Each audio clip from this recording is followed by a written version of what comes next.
ક્યારે એવો વિચાર આવ્યો છે કે શું કોઈ જીવના ટુકડા થઈ જાય અને એ દરેક ટુકડામાંથી એક નવો જીવ બની શકે?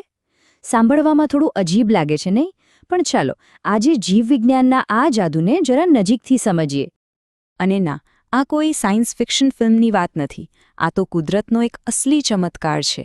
તો સવાલ એ છે કે શું ખરેખર એવું શક્ય છે કે એક સજીવ તૂટી જાય અને એનો દરેક ટુકડો એક આખું નવું જીવન બની જાય? આ સવાલનો જવાબ શોધવા માટે આપણે ક્યાંય દૂર જવાની જરૂર નથી. ચાલો એક સામાન્ય તળાવની મુલાકાત લઈએ. કલ્પના કરો કે આપણે એક તળાવ પાસે ઊભા છીએ. પાણી થોડું લીલું છે અને તેમાં નાના નાના તંતુઓ તરી રહ્યા છે. પહેલી નજરે તો એવું જ લાગે કે આ તો ખાલી શેવાળ છે. પણ શું આ લીલા તંતુઓની અંદર કોઈ જીવનનું મોટું રહસ્ય છુપાયેલું હોઈ શકે? ચાલો આમે માઇક્રોસ્કોપ નીચે મૂકીને જ જોઈએ. જુઓ, પ્રક્રિયા એકદમ સિમ્પલ છે. પાણીમાંથી એક લીલો તંતુ લેવાનો, એને કાચની સ્લાઇડ પર મૂકવાનો, એના પર ગ્લિસરીનનું એક ટીપું અને બસ. હવે એને સૂક્ષ્મદર્શક યંત્ર નીચે મૂકીને જોઈએ. હવે એક એવું વિશ્વ દેખાશે જે આપણી નરી આંખે ક્યારેય જોઈ શકાતું નથી. અને આ રહ્યું સૂક્ષ્મદર્શક યંત્ર નીચે જે દેખાય છે એ છે સ્પાયરોગાયરા. હા, આ એક સરળ બહુકોષીય લીલ છે. દેખાવમાં ભલે એકદમ સાધારણ લાગે, પણ એની પ્રજનનની રીત એ અસાધારણ છે. અને એ જ આપણા મૂળ સવાલનો જવાબ છે. હવે અહીંથી જ ખરી મજા શરૂ થાય છે. સ્પાયરોગાયરા જેવા જે સરળ સજીવો છે ને, એ પ્રજનન માટે કોઈ કોમ્પ્લેક્સ રીત નથી અપનાવતા.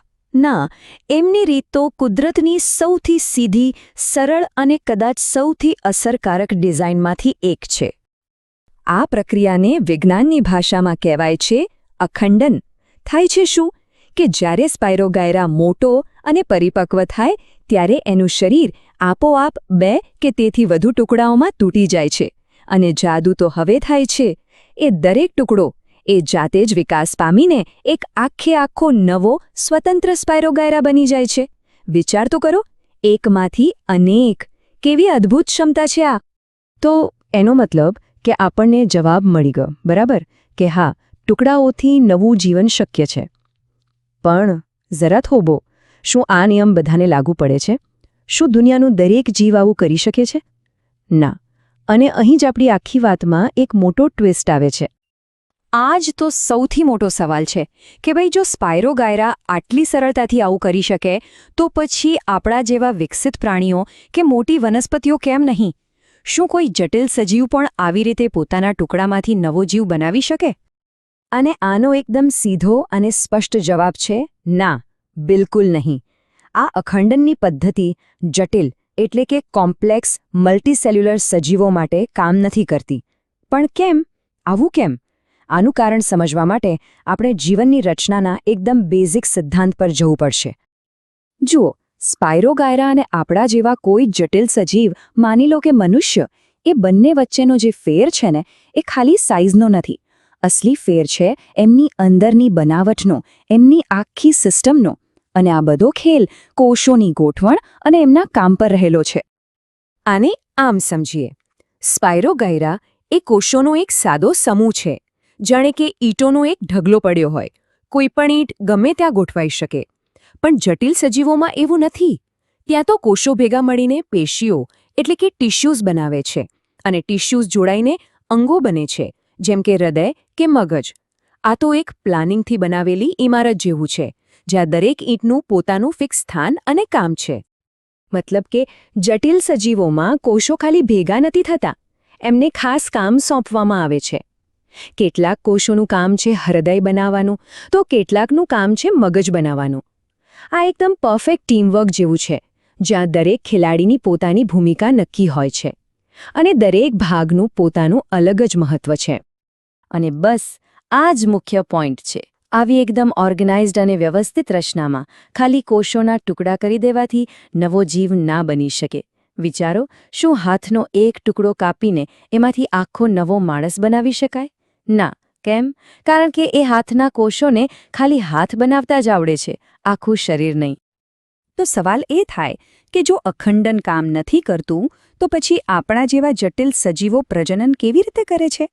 તો એનો જવાબ છે એક વધુ એડવાન્સ, વધુ સ્પેશિયલ પદ્ધતિ દ્વારા. અને આ પદ્ધતિમાં હીરો છે વિશિષ્ટ કોષો. જુઓ, કુદરતનો નિયમ એકદમ સીધો છે. જેટલી બોડીની ડિઝાઇન કોમ્પ્લેક્સ, એટલી જ પ્રજનનની રીત પણ વધુ સ્પેશિયલ અને અત્યાધુનિક હોવી જોઈએ. સિમ્પલ રીતો અહીં ચાલે જ નહીં. આપણે આગળ વાત કરી એમ જટિલ સજીવોમાં કામની વહેંચણી થયેલી હોય છે.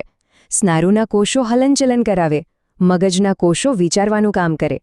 બસ એ જ રીતે પ્રજનન જેવું મહત્વનું કામ પણ બીજા કોઈને નહીં, પણ એના માટે નક્કી કરાયેલા ખાસ પ્રકારના કોષોને જ સોંપવામાં આવ્યું છે. એટલે કે નવો જીવ બનાવવા માટે એવા સુપર સ્પેશિયલ કોષો જોઈએ, જે ખાલી પોતાના જેવા બીજા કોષો જ ના બનાવે, પણ જેમાંથી આખા શરીરના દરેક પ્રકારના કોષ બની શકે. એવા કોષ જેમાંથી હૃદય પણ બને, મગજ પણ બને અને ચામડી પણ બને. એવી જબરદસ્ત ક્ષમતાવાળા કોષો. અને આ બધી વાત આપણને આજના સૌથી રસપ્રદ સવાલ પર લાવીને ઊભી રાખે છે. સ્પાયરોગાયરાની સિમ્પલ દુનિયાથી લઈને આપણા જેવા જટિલ જીવન સુધીની આ આખી સફર પછી છેલ્લો અને સૌથી મોટો સવાલ એ છે કે એવા તો કયા જાદુઈ કોષો છે જેમનામાં એક આખો નવો, જટિલ જીવ બનાવવાની અકલ્પનીય શક્તિ રહેલી છે? આ સવાલનો જવાબ એ જીવવિજ્ઞાનના એક નવા જ અધ્યાયના દરવાજા ખોલે છે. શૈક્ષણિક તેમજ આઈસીટીને લગતા વિડીયો મેળવવા માટે અમારી યુટ્યુબ ચેનલ સબસ્ક્રાઇબ કરો, બેલ આઇકન પ્રેસ કરો. તમને વિડીયો પસંદ આવ્યો હોય તો લાઈક કરો અને અન્ય તમારા મિત્રોને આ રીતે શેર કરો.